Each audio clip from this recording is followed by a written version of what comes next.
सदगुरु कबीर साहब जी का फोटो में भी आप देखते होंगे, एक हाथ में मशाल लिए हुए उसकी तस्वीर देखने को मिलता है। तो साहब कहते कबीर खड़ा बाजार में, लिए लुकाठी हाथ, जो घर जा रे आपना चले हमारो साथ।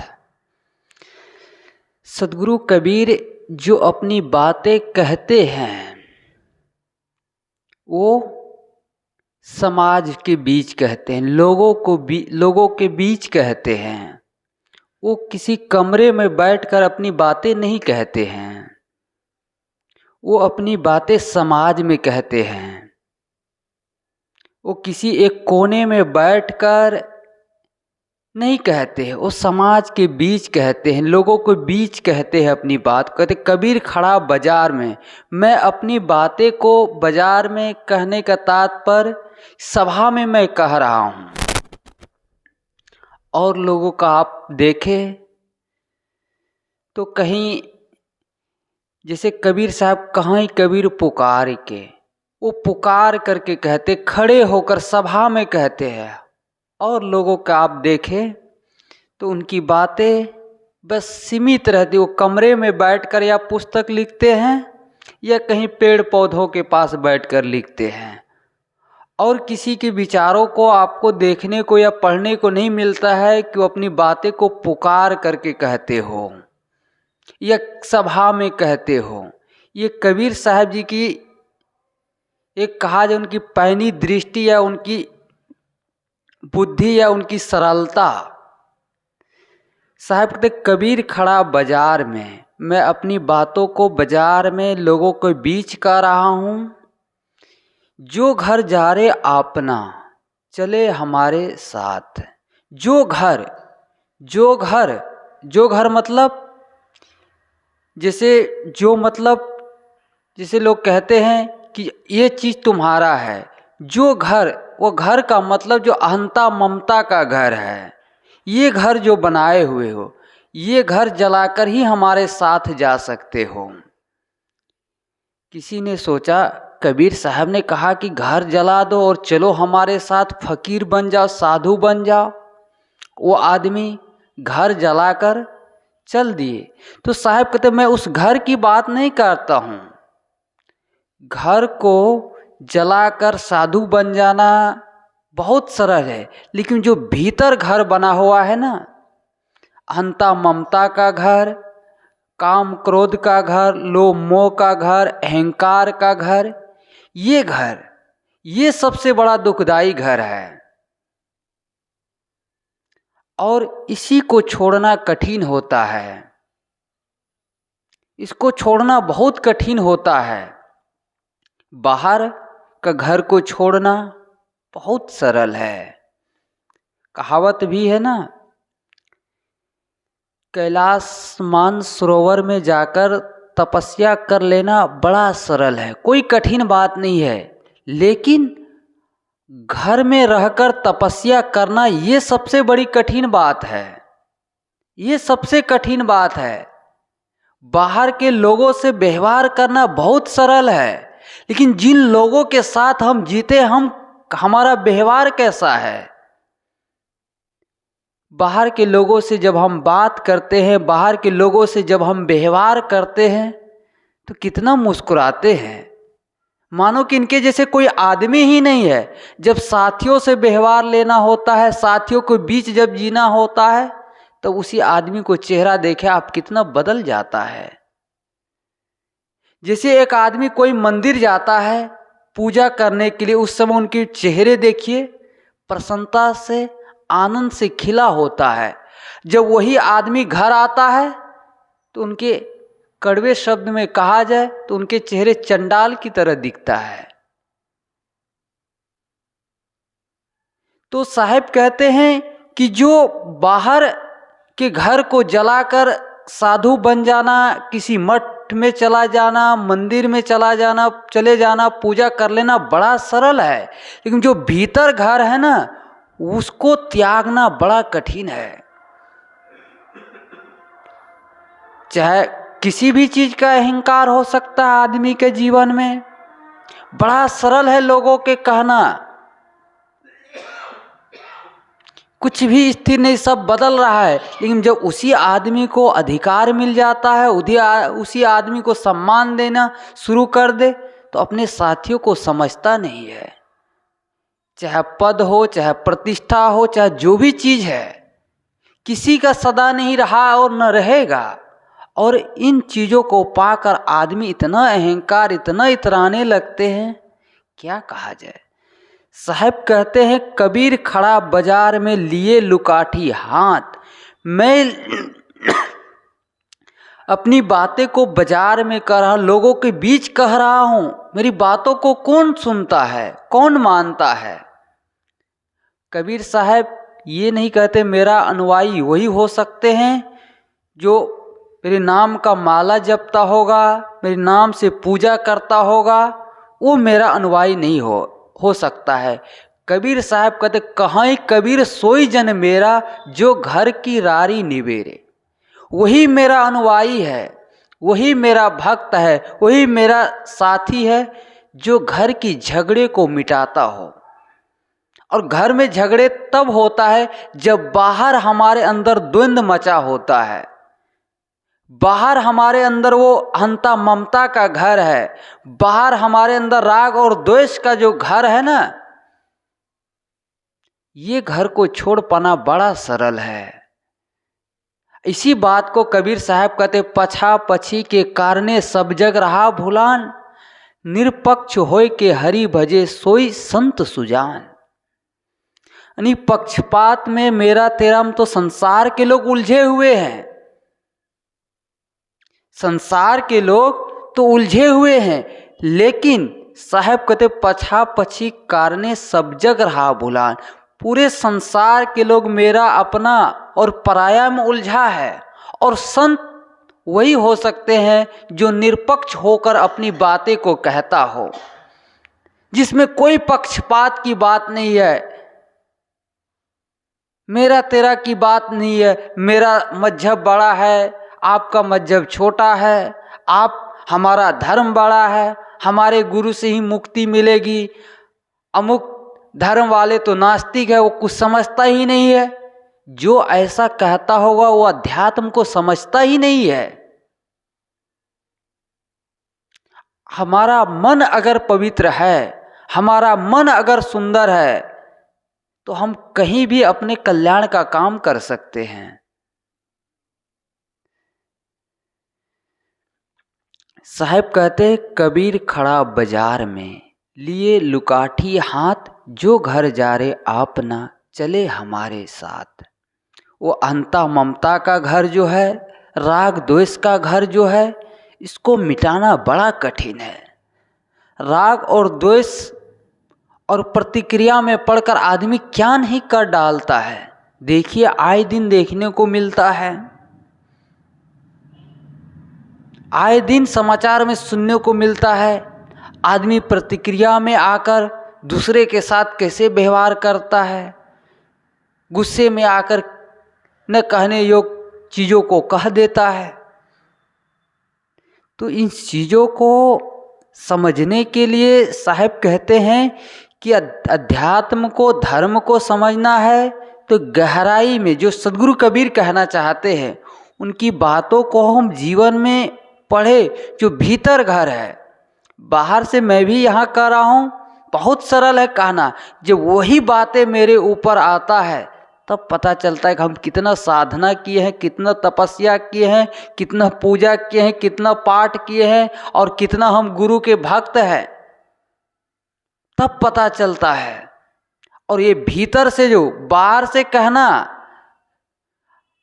बाहर से कह देना बहुत सरल है। दुनिया में कुछ भी खरीदोगे तो पैसा लगेगा, घर खरीदोगे पैसा लगेगा, कपड़ा खरीदोगे पैसा लगेगा, लेकिन प्रेम से बोलने में कुछ पैसा नहीं लगेगा। जब वही उसी आदमी के ऊपर जब वो बातें आती है तो प्रेम क्या, उस आदमी को पता ही नहीं चलता है प्रेम क्या चीज है।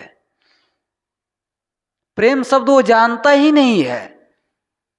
जिन लोगों के साथ गुरुदेव जी के पुस्तक चाहे शाश्वत जीवन या कल्याण पथ कोई भी पुस्तक है पढ़े, तो उसमें कई जगह एक बात आई है कि जब तक आपका व्यवहार ठीक नहीं होगा तो परमार्थ भी ठीक नहीं होगा।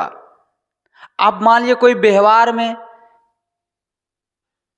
लड़कर झगड़कर या गुस्सा या क्रोध करके देखिए कितना ध्यान कर लेंगे, पता चल जाएगा कितना ध्यान करते हैं। तो हमारा व्यवहार ही बताता है कि ये आदमी साधना मार्ग में कितना सफल हो चुका है। तो साहब जो भीतर जो हमारा घर जो बना हुआ है ये बहुत सरल है कह देना, ये मठ मंदिर, ये पद प्रतिष्ठा, ये सम्मान, ये सब कुछ नहीं है। और जो आदमी ऐसा कहते उनके पास देखो थोड़ा सा प्रतिकूल व्यवहार करके दुर्वासा ऋषि फेल हो जाएंगे। तुम्हें तो कुछ आता ही नहीं है, तुम तो कुछ जानते ही नहीं हो। तो ये चीजें कहना बहुत सरल हो जाता है। तो ये साहब कबीर साहब कहते मैं अपनी बातें को बाजार में कह रहा हूं और कोई कमरे में बंद होकर मैं नहीं कह रहा हूं, मैं अपनी बातों को सभा में कहता हूं। और भीतर जो हमारा घर जो बना हुआ है, अहंता ममता का घर, राग द्वेष का घर, इसको छोड़ पाना बड़ा कठिन है। और किसी भी चीज के आदमी के जीवन में मोह हो सकता है, किसी भी चीजों का मोह हो सकता है। ऐसा नहीं छोटी छोटी चीजों से ही मोह हो सकता है। जैसे एक कहानी कही जाती है कि राजा जनक के बारे में, वो गृहस्थ में रहकर भी विदेह मुक्त कहलाए। राजा जनक से एक साधु ने, एक सन्यासी ने कहा कि हमने तो घर परिवार छोड़ दिया और मैं विदेह मुक्त नहीं हो पाया हूं, आप कैसे विदेह मुक्त हो गए, आप कैसे मुक्ति को प्राप्त कर लिए हैं। राजा जनक ने कहा मैं आपकी बातों को उत्तर दूंगा समय से। वो सन्यासी ज्यादा घबराए हुए थे ना, मैं अभी चाहता हूं कि आप उत्तर दे।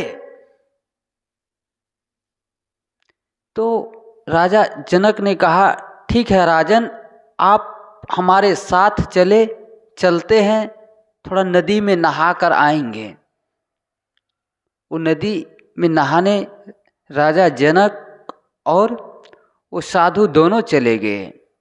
और राजा जनक कहा जाता उनके भवन में, उनके महल में आग लग गई और उसी महल के पास वो साधु का लंगोटी टांगा हुआ था, वहीं छोड़कर चले गए थे, वहीं छोड़कर चले गए।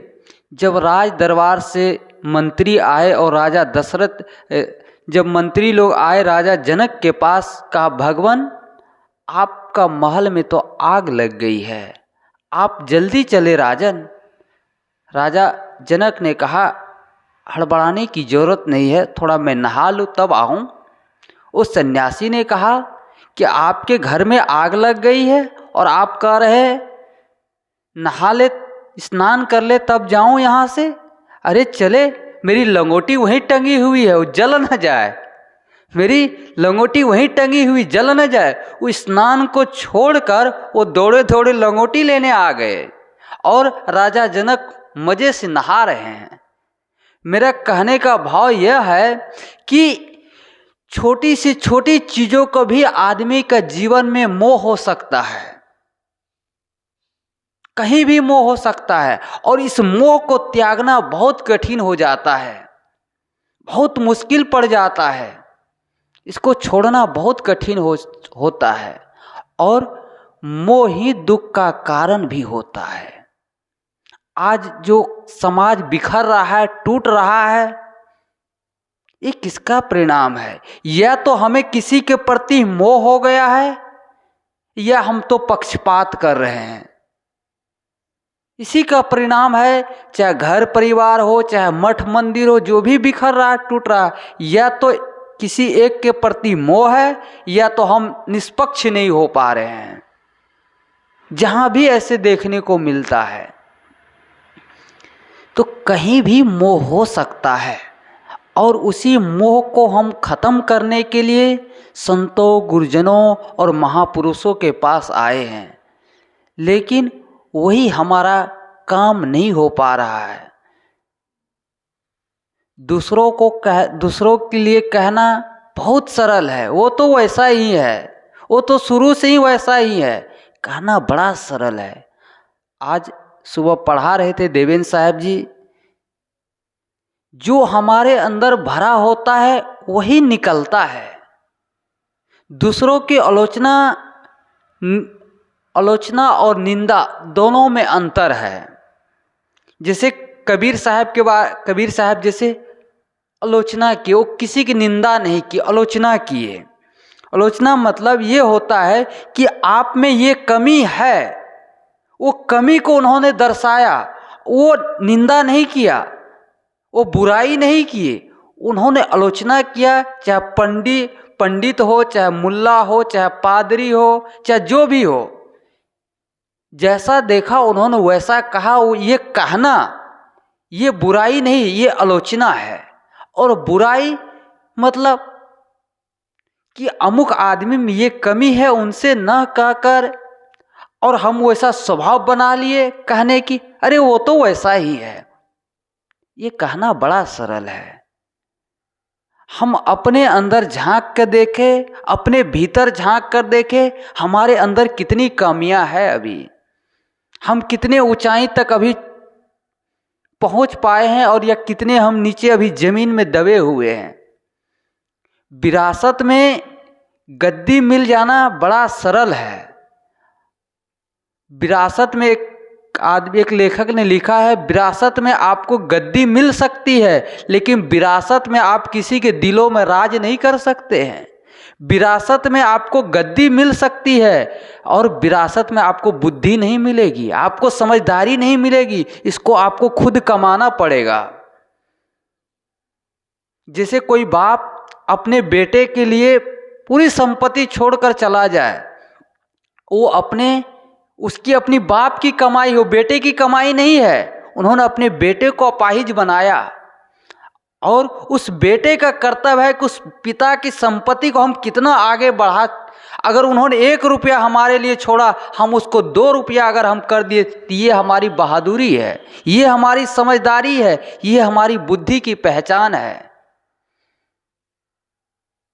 लेकिन अगर किसी से कहा जाए कि आपके गुरु ने वो तो वैसे थे, उनका स्वभाव वैसे थे, उन्होंने ऐसा जीते थे, उस आदमी का उत्तर आप सुनेंगे तो घबरा जाएंगे।